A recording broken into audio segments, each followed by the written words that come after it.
Živjo! Danes bi vam pokazala oblikovanje in sušenje skodranih las. Za to metodo morate imeti vsaj nekaj naravnih kodrov. Pa začnimo. Najprej si lase operete kot običajno s šamponom, naj bodo res čisti, sicer bodo kodri preveč obteženi. Nanesete regenerator, lase počešete. Skodrane lase vedno češemo mokre in nikoli suhih, ravno obratno kot pri ravnih laseh, ki jih vedno češemo suhe. Na las ne brišemo, ampak še takoj na mokre začnemo nanašati izdelke. Če lasje niso dovolj mokri, jih lahko prej še poškropimo. Najbolje s tako razpršilko, z neprekinjenim škropljenjem.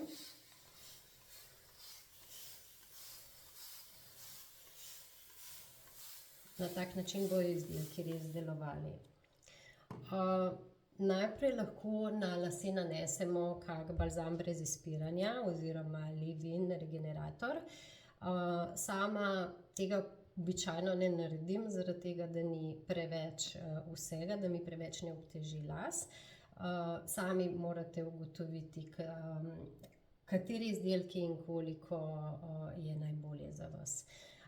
Potem uporabim neko zaščito za temperaturo in si jo kar bogato nanesem. Sploh, če bomo lase sušili s fenom.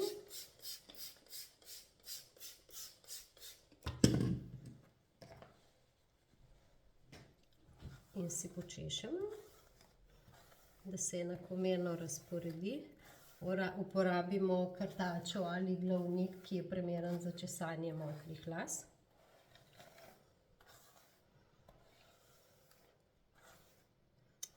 Potem pa izberemo lahko kremo za kodre ali peno.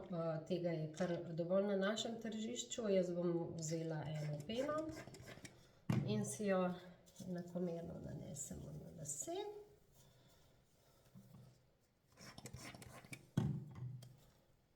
S tem bomo spodbudili oblikovanje kodrov.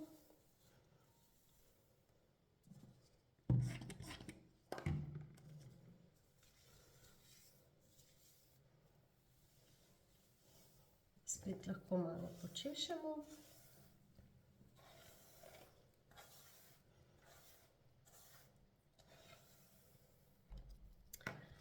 Naslednja stopnja, ki je skoraj nujna, je nanos gela. To je poseben gel za kodre, ki ga žal ga je v naših drogerijah zelo težko dobiti. Se ga pa na spletu dobi brez težav. Vzamemo kar večjo količino tega gela in si ga nanesemo na lase.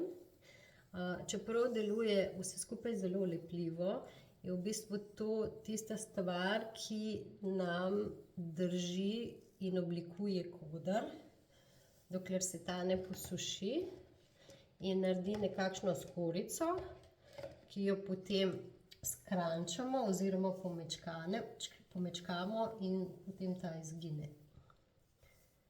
Nanesemo gel. Smo res kar radodarni z njim, ker nam sam gel ne bo obtežil las. Balzam brez izpiranja in krema nam lahko obtežita, gel pa, če izberemo pravi gel za svoje lase, ga lahko res bogato nanesemo.